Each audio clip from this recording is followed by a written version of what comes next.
Hey everybody, it's Tara Green here, and it is July the 3rd. It's the full moon in Capricorn, and this is the chart. Now I've added on, as you can see, extra lines. You can see what's going on here.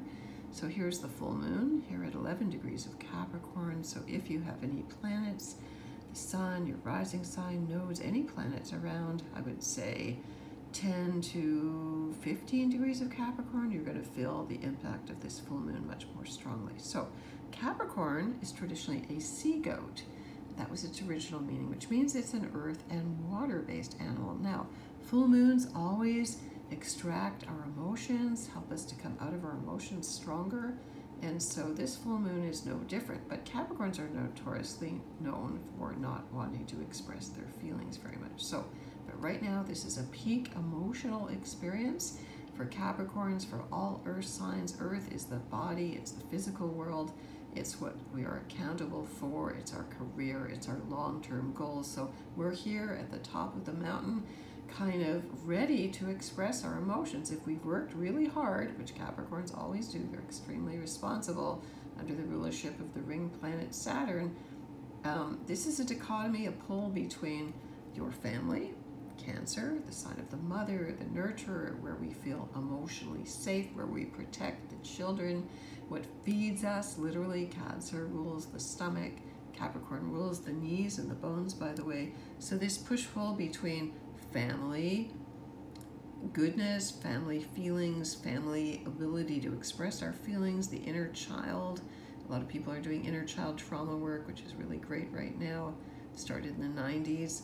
Opposite Capricorn, our duty to the world, or our responsibility to the world. So we need to bring those two things, family and our careers, into balance. Now, especially for women, especially women who are mothers, which is what the sign of Cancer, where the moon is, represents.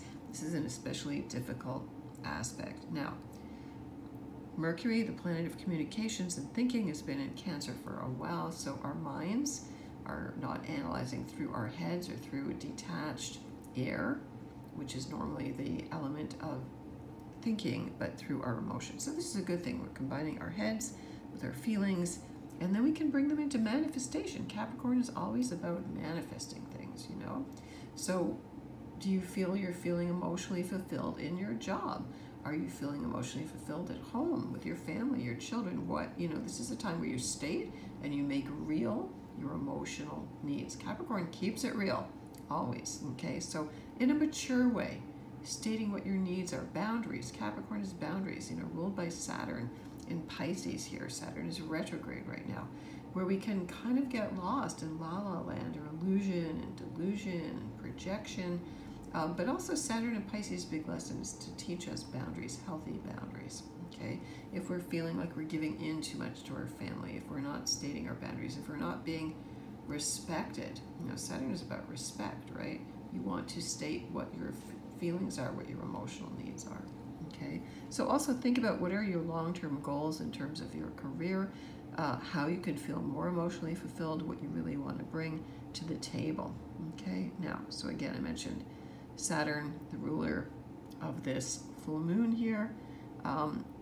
Saturn is moving retrograde right now. It is still very close to the Archangel Gabriel star, so you might want to call upon the Archangel Gabriel right now if you're feeling a bit lost.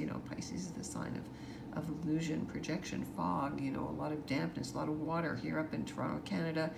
It is reflecting the planets in the sky, a lot of planets in earth and water, so let me count them out for you. The sun in Cancer, water. Mercury in Cancer, water. Saturn in Pisces, water. Neptune in Pisces, water. The south node at 1 degree of Scorpio, water. The north node in Taurus, that'll shift soon this month. The moon in Capricorn, earth. Jupiter in Capricorn, earth. Uranus in Capricorn, earth. The only two planets that are in fire signs are Venus and Mars. They're very close in the sky right now. If you've had a chance to see them, they're looking real beautiful. They don't actually meet this time, but they get real close.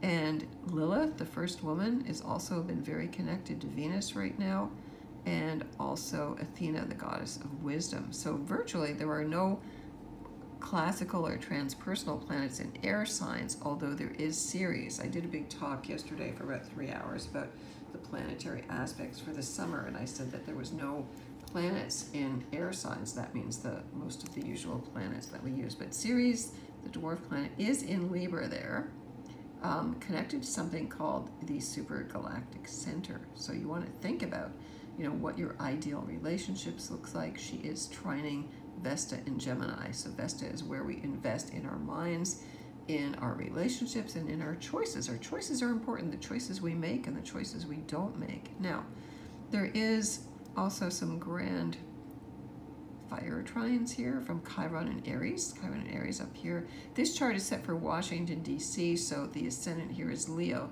but that is not really where it will be depending on where you are. So Chiron and Aries trining Lilith. So where are your wounds around being rejected, for being true to yourself, to being non-compromising? Lilith, the first woman, refused to be less than Adam. She is the goddess. She is whole and complete inside of herself, and that's what men have always been afraid of.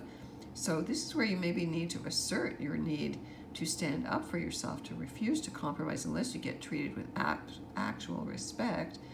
Chiron is trining Venus and Mars and Athena. So this is where you may have to stand up and fight for what your heart really wants, defend your willpower, defend the children. Leo rules the heart. It rules children. Again, that defensive children, there is a lot of that going on in the news right now.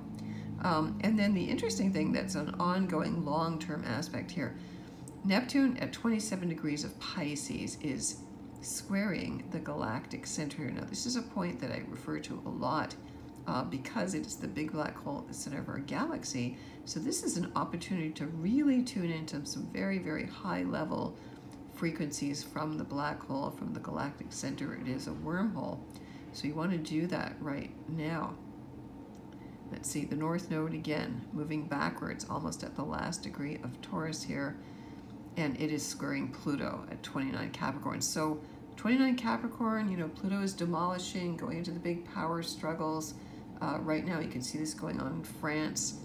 It's also the economy, it's everything, corporate bureaucrats, fighting for absolute control, the last ditch. The Trudeau is even talking about COVID boosters, bullshit again. This is where the people and the people's needs and feeling, what feeds the people, need to stand up, okay, for. Now, speaking of food, Cancer rules food, so issues about food safety, food availability. Farmers have been forced to stop growing food. There's corporate, limitations on fertilizer. So, and fertilization is a Scorpio thing, right, actually. So the South Node in Scorpio here, again, this power struggle here between Taurus, the growth, the earth, the nurturing, Cancer, all of these things are coming to a head right now. What else can we talk about here? Jupiter in Taurus. Jupiter in Taurus is trining the moon. So you want to, give thanks for what's going on in your life. Saturn and Jupiter also in a very nice sextile. That's very easy, supportive, 60-degree apart angle. So this is good. So this is a time, Saturn and Pisces, get your wishes out. Full moons are completion times. You want to be grateful for what you do have in your home, that you have food, that you have nurturing, that you're loved unconditionally. That's what Cancer is all about, connecting to the Great Mother. Diana is one of the archetypes of the Great Mother, or Mother Mary, if you're Catholic. Now, of course, tomorrow is the U.S. official July the 4th birthday, when the sun moves to 12 degrees of Cancer, which is connected to Sirius, the brightest star in the sky. But the U.S. actually doesn't have its birthday, its official solar return. When people wish you many happy returns, it's when the sun comes back to the exact degree it was when the day you were born, which is not always the same day. The U.S. actually doesn't have its birthday until July the 5th, and I'm going to do a separate solar return chart for the U.S. So again, I think that Lilith here with Venus and Mars is really important to pay attention to. With Athena, strategize where you want to put your heart. Of course, everybody knows Venus is going to move retrograde starting July 22nd. We've got a few weeks to prepare for that. Follow your North Node. Remember that those nodes will change also. July the 16th, 17th, they're going to move backwards into Aries and Libra. So everybody's direction. The North Node is always the dragon's head. The North Node, where we're going to, is going to shift into Aries, into fire, and new starts, new beginnings for the next 18 months. So we want to think about that as well. So I want to wish you all the best blessings on this full moon. Think about what your long-term goals are. That's what Capricorn's all about. Are you emotionally fulfilled in what you're doing? You know, what you need to do now. So plan some long-term goals at this full moon. Look at how hard you've worked and what you've accomplished. And again, Ceres there is actually squaring the moon. So again, Ceres, the great mother, the earth, our nature, our balance, our relationships. Are we out of balance there? Again, full moons are always that push-pull between the sun and the moon, you know, that divine opposition that we all need to nurture ourselves. So if you'd like to have a reading, I do have a special on because it is a holiday weekend here in Canada. It was just Canada's birthday, July the 1st. I have a special on for $77 US, which is good for the whole week, but you have to buy it by the 5th. You can get in touch with me through my website at tarottarot.com, or you can text me on WhatsApp or 416-230-5347. And if you like what I'm doing, you can also buy me a coffee. So sending you many, many blessings. Have a great full moon. Be happy, be healthy. Sending you blessings.